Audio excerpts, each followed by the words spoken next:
प्रिय श्रोते हो, विकास बलवंत शुक्लचा नमस्कार. आपण ऐकत आहोत अरेबियन नाईट्स. आज आपण ऐकणार आहोत अरेबियन नाईट्सचा भाग 15वा. 14व्या भागात आपण न्हाव्याच्या पहिल्या भावाची गोष्ट ऐकली आणि न्हाव्याच्या दुसऱ्या भावाची गोष्ट ऐकणं सुरू केलं होतं. आज ऐकूया न्हाव्याच्या दुसऱ्या भावाच्या गोष्टीचा पुढचा भाग.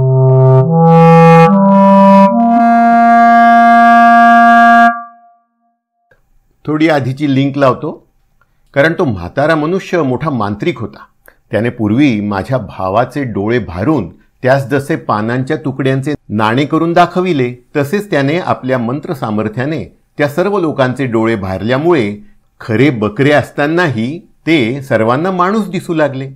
तसे झाल्यावर मग काय विचारता, माझ्या भावाच्या शेजारी जो एक तमासगीर उभा होता त्याने रागाने त्यास एक बळकट गुद्दा चढवून म्हटले की, अरे गाढवाच्या लेका, तू याप्रमाणे माणसे मारून त्यांचे मांस आमच्याकडून खाववितोस काय? इतक्यात त्या म्हाताऱ्या जादूगाराने माझ्या भावाच्या तोंडावर दुसरा जोराचा गुद्दा दिला. तो त्याच्या डोळ्यांवर लागून त्याचा डोळा फुटला. याप्रमाणे तमासगिरांपैकी ज्याला ज्याला म्हणून जवळ जावयास सापडले त्याने त्या बापड्या अलकुजाला लाथ, बुक्की, गुद्दा, ठोसा असे काहीतरी मारलेच व इतक्यानेही त्यांचे समाधान काही झाले नाही. त्यांनी त्यास धक्के मारीत कोतवालाकडे नेले आणि त्या अधिकाऱ्यापुढे ते जादूच्या योगाने माणसाच्या धडासारखे दिसणारे बकऱ्याचे धड मुद्द्याकरता ठेवले. नंतर तो म्हातारा जादूगार पुढे होऊन मोठ्या गंभीरपणाने कोतवालास म्हणाला, सरकार, हा दुष्ट खाटीक आम्ही आपणाकडे आणला आहे. हा माणसे कापून त्यांचे मांस बकऱ्याचे मांस म्हणून विकतो, तर याच्या या घोर अपराधास योग्य अशी शिक्षा करण्यास सरकार मुक्त्यार आहेत. या प्रसंगी आपल्यावरचा दोष उडविण्यासाठी माझ्या भावाने पानांच्या तुकड्यांच्या नाण्यांची गोष्ट सांगितली व त्यांचे ते सर्व म्हणणे कोतवालाने न त्रासता ऐकून घेतले. परंतु ती त्यास गोष्ट खरी वाटेना. तसेच ते धड मनुष्याचे नव्हे, खरोखरी बकऱ्याचे आहे असेही माझ्या भावाने पुष्कळ शपथा आणा वाहून सांगितले. परंतु डोळ्यांनी प्रत्यक्ष जी गोष्ट दिसली ती केवळ शपथांनी खोटी कोणास वाटणार आहे.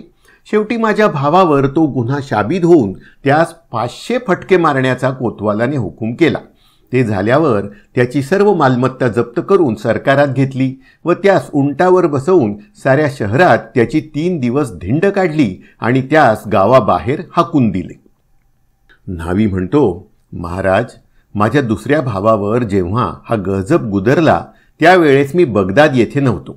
नंतर अलकुज आपल्या अंगावरील जखमा बऱ्या होईपर्यंत एका अप्रसिद्ध ठिकाणी गुप्तपणे राहिला होता.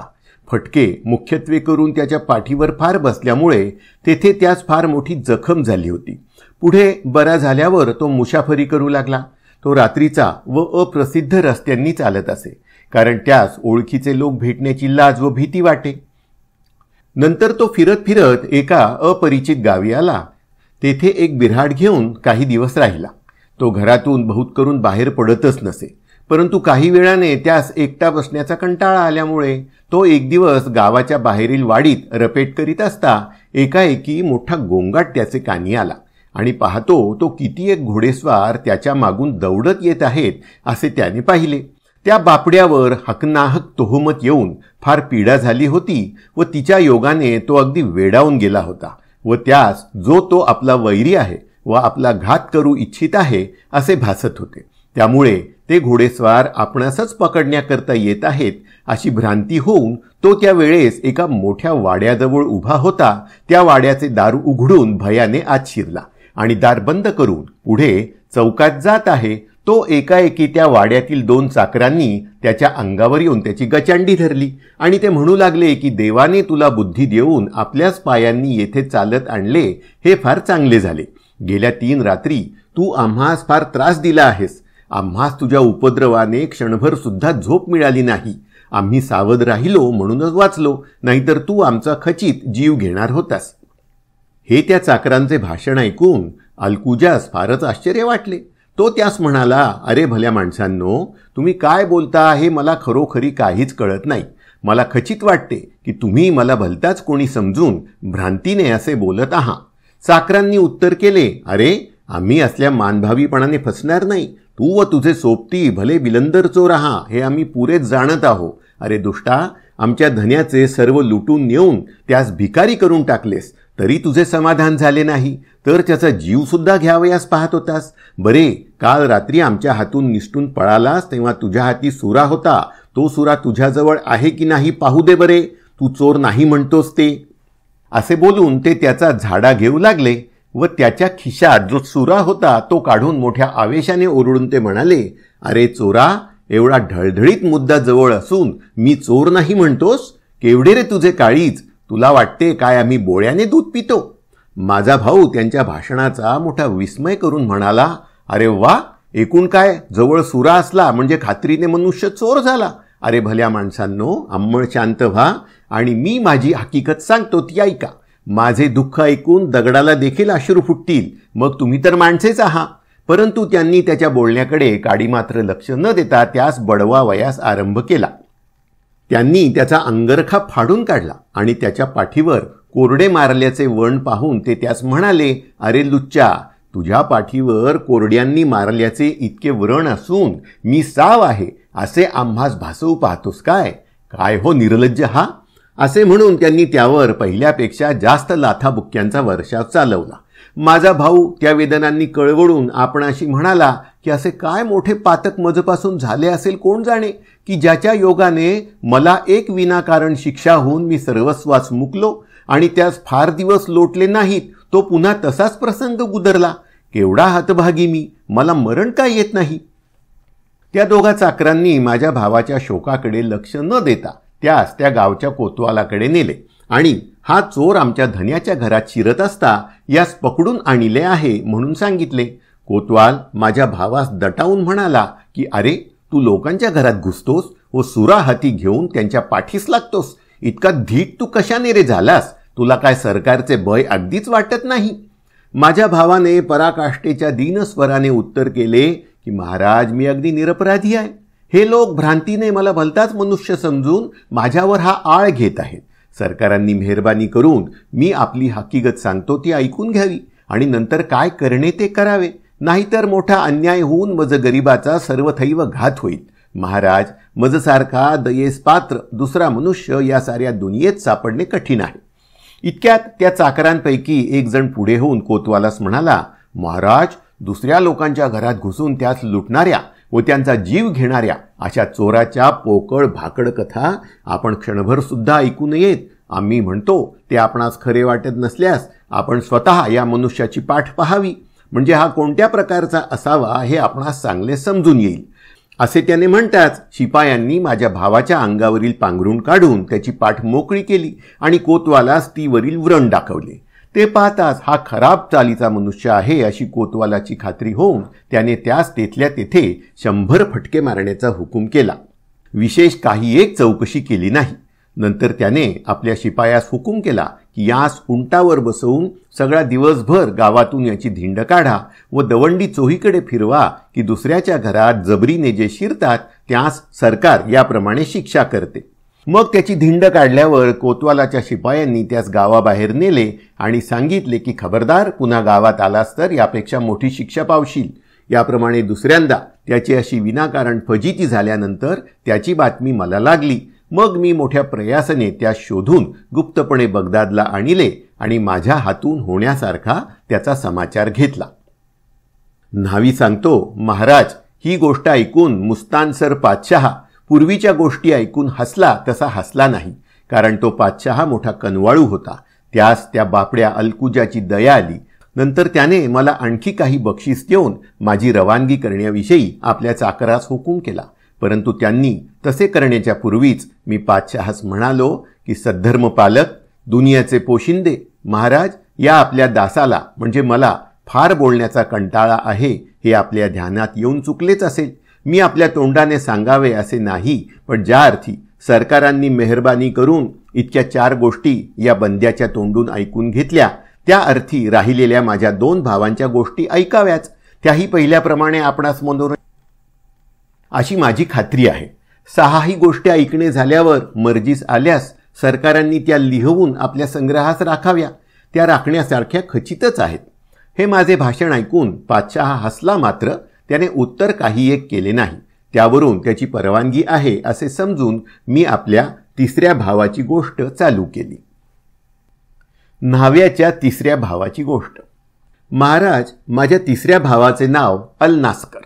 आमचा बाप जोपर्यंत जिवंत होता तोपर्यंत अलनास्कर याने कोणत्याही कामास हात लावला नाही. तो आपला वेळ गमण्यात घालवी.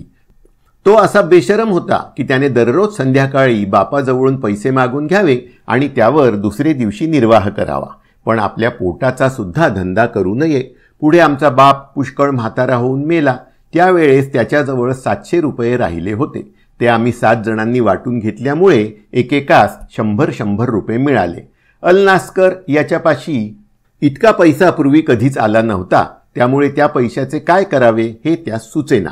मग त्याने पुष्कळ वेळ मनात विचार करून शेवटी भोऱ्याचा धंदा करण्याचा निश्चय करून त्या पैशांच्या बाटल्या, कुप्या, प्याले, बरण्या, तबके वगैरे काचेची भांडी घेतली आणि ती सर्व एका मोठ्या हाऱ्यात भरली. मग दुकानाकरता एक लहानशी जागा भाड्याने घेऊन तेथे तो हारा पुढे घेऊन गिऱ्हाईकांची वाट पाहत भिंतीशी पाठ टेकून तो बसला. याप्रमाणे पुढल्या हाऱ्यातील नजर लावून तो तेथे बसला असता पुढील कल्पना तरंग त्याच्या मनात उद्भवले व त्यात तो गर्क होऊन आपणाशी बोलत असता त्याचे ते भाषण त्याच्या शेजारी एक शिंपी बसला होता त्याने ऐकिले. अलनास्कर आपल्याशी म्हणू लागला की मजपाशी काय ते 100 रुपये होते ते मी या काचेच्या सामानात घातले. हे सामान फुटकळ विकून 200 रुपये उभे केले पाहिजे. त्या 200 रुपयांचे आणखी काच सामान घेऊन 400 रुपये करीन. असाच हा धंदा करता करता थोडक्या वेळाने मजजवळ 4000 रुपये होतील. मग 4000चे 8000 करण्यास फार कठीण पडावयाचे नाही. पुढे 10,000चे बारदान झाले की लागलीच काचा विकण्याचा धंदा सोडून जवाहिरी होईन व मोती, हिरे, माणके वगैरे रत्ने विकण्याचा रोजगार सुरू करीन. पुढे मला हवा तितका पैका जवळ झाला म्हणजे मग एक छानदार टोलेजंग वाडा, बाग बगीचे, दासदासी, घोडे वगैरे खरेदी करीन व मोठा इतमाम बाळगून लोकात आपले नाव गाजेसे करीन. तथापि लाख रुपये जवळ होईतोपर्यंत मी काही धंदा सोडणार नाही आणि ईश्वराची कृपा असेल तर लाख रुपये मिळण्यास काय अवकाश आहे. मग लक्षापती झालो म्हणजे मला शहाजाद्याची योग्यता खचितच आली असे होईल.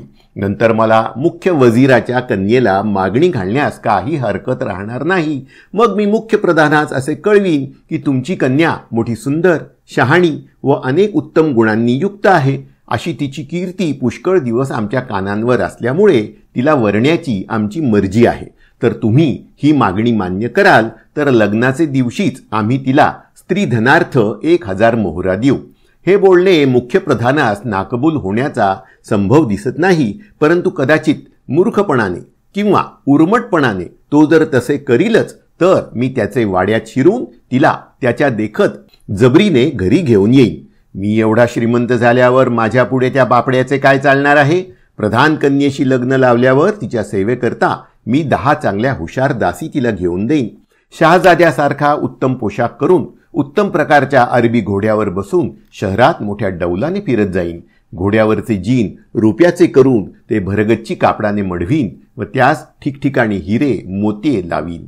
माझ्या पुढे व मागे पुष्कळ चाकर दौडतील आणि थाटाने माझी स्वारी रस्त्याने मुख्य प्रधानाच्या घराकडे चालली असता लहान मोठे सर्व लोकांचे डोळे मजकडे लागतील व ते सर्व माझ्या ऐश्वर्याने दिपून जाऊन मला भुईपर्यंत लवून सलाम करतील.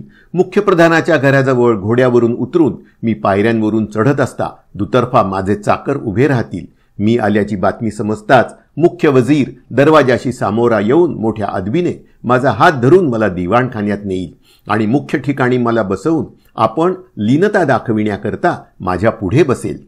मग माझ्या हुकुमाने माझ्या चाकरांनी 1000 मोहरांनी भरलेल्या 2 थैल्या आणल्या असतील. त्यापैकी एक थैली मी हाती घेऊन ती मुख्य वजीराच्या हाती देईन आणि म्हणेन की लग्नाच्या दिवशी 1000 मोहरा देऊ केल्याप्रमाणे या 1000 मोहरा आणल्या आहेत, या घ्या. नंतर 1000 मोहरांची दुसरी थैली त्याच्या हाती देऊन बोलेन की ही आणखी 1000 मोहरांची दुसरी थैली घ्या. ही तुम्हास मी अशा करता देतो. यावरून तुम्ही असे समजा की मी बोलतो त्याप्रमाणे करतो इतकेच नाही तर मी कबूल केले असेल त्यापेक्षा सुद्धा अधिक देतो. याप्रमाणे मी केले असता सर्व दुनिया माझे औदार्य वाखाणू लागेल. नंतर मी तशाच थाटाने वजीराच्या घरून आपल्या घरी येईन मग मी तिच्या बापास भेटलो. याबद्दल माझे आभार मानण्याकरता मुख्य प्रधानाची कन्या माझ्याकडे आपल्या पदरचा एखादा चाकर पाठवील. तो आला असता त्यास मी उत्तम प्रकारचा पोशाख देईन व एखादा मोठा उंची दागिना देणगी दाखल देऊन परत पाठवीन. पण माझा उपकार फेडावा म्हणून ती प्रधान कन्या जर मला काही परत देणगी माझ्याकडे पाठवील तर ती मी घेणार नाही, ती परत लावून देईन. लग्न होऊन माझी बायको घरी आली असता मी तिला पूर्वी माझी परवानगी घेतल्या वाचून आपल्या महालातून कोणत्याही सबबीने बाहेर जाण्याची अगदी मनाई करीन व तिच्या महालात कधी कधी गेलो असता असा वागेन की तिला वाटेल की हा कोणी फारच थोर मनुष्य आहे. सारांश माझ्या घरातली शिस्त पाहून सगळ्या शहरातले लोक तिचा कित्ता घेतील असे करीन. मी सर्व काळ उंच उंच पोशाख घालीन की ते पाहून पाहणाराने दिपूनच जावे. मी जेव्हा जेव्हा बायकोच्या महालात जाईन तेव्हा तेव्हा अत्यंत श्रेष्ठ ठिकाणी बसत जाईन व मोठ्या गंभीर मुद्रेने व मोठ्या आढ्यतेने आपल्याच तोऱ्यात गर्क असल्यासारखा बसेन. कोणाकडे इकडे तिकडे पाहणार नाही किंवा कोणाशी बोलणारही नाही. माझी बायको म्हणजे प्रधानाची कन्या उत्तम प्रकारचा पोशाख करून व उंची जवाहीर अंगावर घालून माझ्यापुढे उभी राहील तरी मी तिच्याकडे न पाहिल्यासारखे करीन. मग तिच्याजवळ उभ्या राहिलेल्या दासी मोठ्या अर्जवाने व मर्यादेने मला आळवून म्हणतील, महाराज, धनी साहेब केव्हाच्या येऊन हात जोडून उभ्या आहेत, आपण त्याकडे पाहत सुद्धा नाहीत. यासाठी त्या फार खट्टू होऊन त्यांचे तोंड उतरून गेले आहे, त्याकडे कृपेच्या दृष्टीने पाहावे. याप्रमाणे त्यांनी अतिलीनतेने भाषण केले तरी मी एक शब्द सुद्धा बोलणार नाही व तिकडे पाहणार नाही. त्यामुळे त्यास मोठे आश्चर्य वाटेल व त्या मनात फार खिन्न होतील.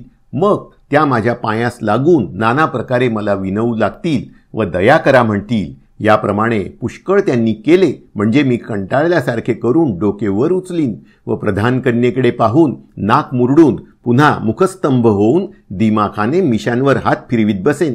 यावरून दासीस असे वाटेल की माझ्या बायकोचा पोशाख व शृंगार न आवडल्यामुळे मी असे करीतो आणि या समजुतीने त्या तिला विशेष चांगली नटविण्याकरता घेऊन जातील. इकडे मीही आपल्या दिवाणखान्यात जाऊन पहिल्यापेक्षा छानदार पोशाख व दागिने घालून येईन.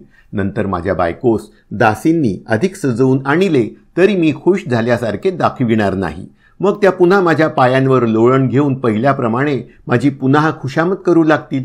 असो, याप्रमाणे लग्नाच्या पहिल्याच दिवशी मी असा पाठ घातल्याने हा फार खंदा नवरा आहे, याशी अत्यंत मर्यादेनेच फार जपून वागले पाहिजे असे प्रधान कन्येच्या चित्तात पुरे ठसेल. अल्नास्कर आपल्याशी आणखी म्हणतो, याप्रमाणे माझ्या लग्नाचे सर्व सोहळे झाले म्हणजे 500 मोहरांची एक थैली घेऊन आपल्या बायकोच्या दासीस बक्षीस देईन. असे केले असता त्या खुश होऊन माझ्या रंगमहालातून बाहेर जातील तरी मी माझ्या बायकोशी एक चकार शब्द बोलणार नाही. दुसऱ्या दिवशी सकाळी ती ते गाऱ्हाणे आपल्या आईला म्हणजे प्रधानाच्या बायकोला सांगेल. नंतर ती आई मला भेटावयाला येईल व मोठ्या अदबीने माझ्या हाताचे चुंबन घेऊन ती गरिबीने मजशी बोलू लागेल.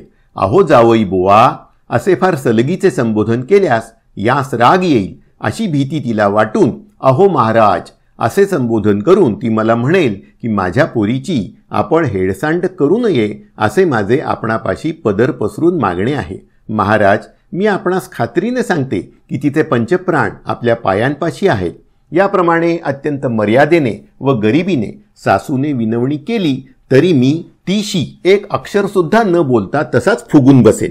नंतर आपला उपाय हरला हे पाहून ती एक रुपयाचा प्याला सरबताने भरून माझ्या बायकोच्या हाती देईल आणि म्हणेल की मुली, हा प्याला तू आपल्या हाताने आपल्या पतीस दे.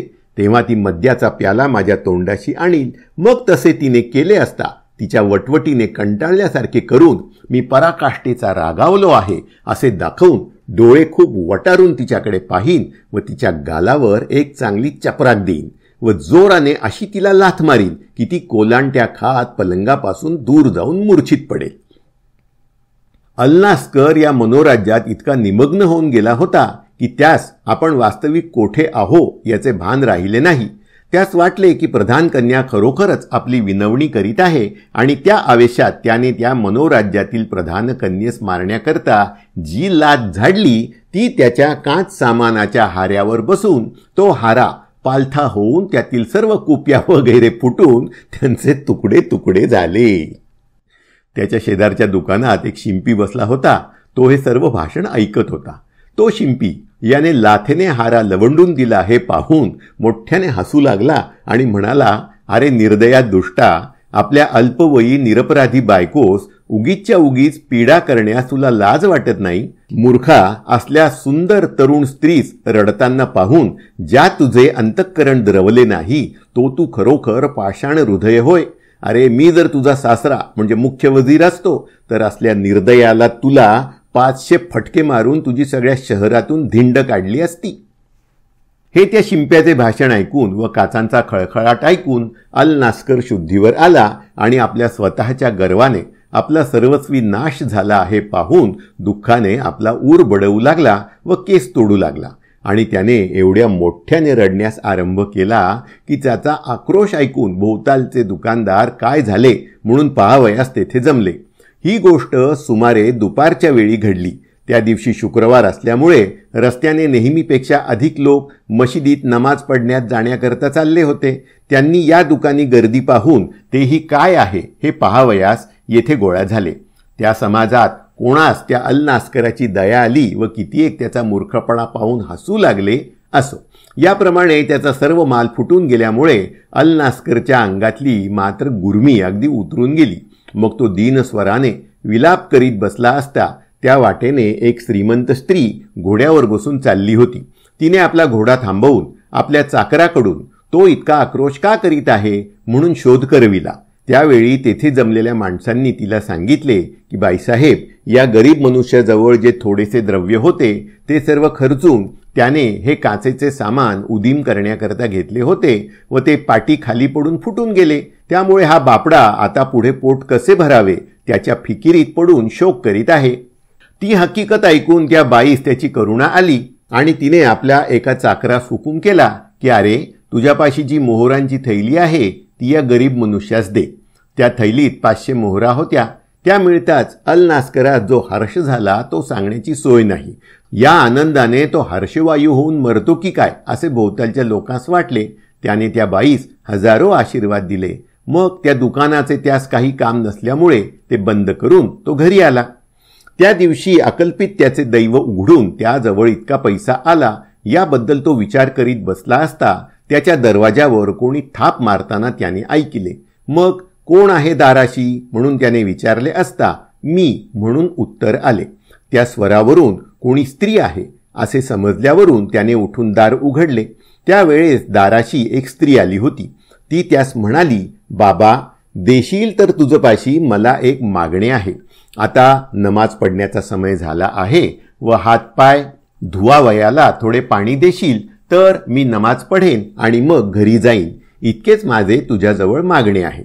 अलनास्कराने पाहिले तो ती बाई पोक्त वयाची असून संभावित दिसत होती. त्यामुळे ती ओळखीची नव्हती. तरी तिला त्याने घरात येऊ दिले व हातपाय धुवायला तिला एक तांब्याभर पाणी देऊन आपण आपल्या ठिकाणी पुन्हा येऊन बसला.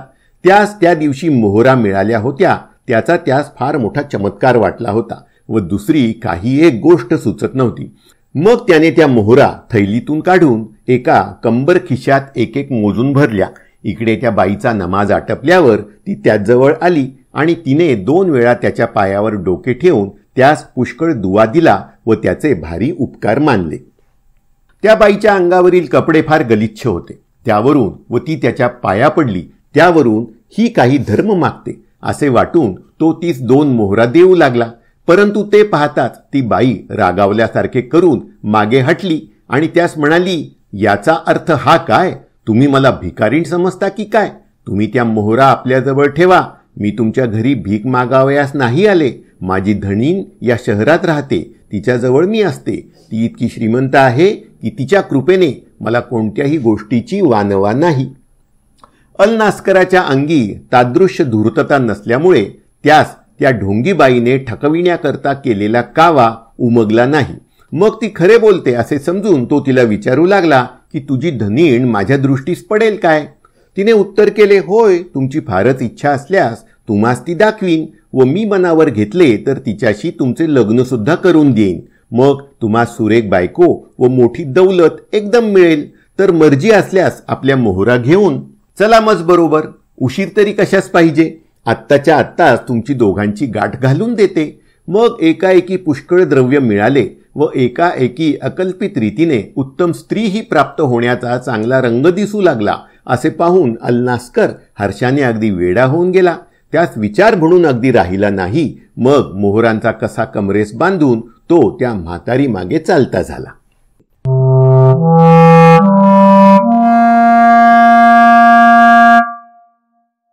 अरेबियन नाईट्सचं हे वाचन आपल्याला माझ्या विकासवाणी या यूट्यूब चॅनलवरून ऐकायला मिळत आहे.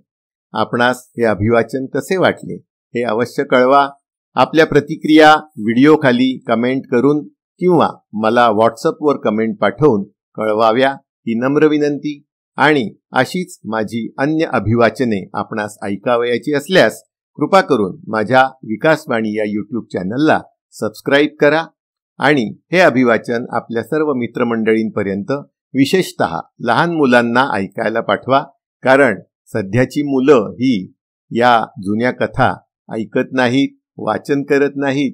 तर हा जो आपला वारसा आहे, हा आपल्या जुन्या मराठी भाषेतला एक अनमोल ठेवा आहे, तो आपण सर्वत्र पोचविण्यासाठी एक चांगलं काम कराल असं मला वाटतं. धन्यवाद.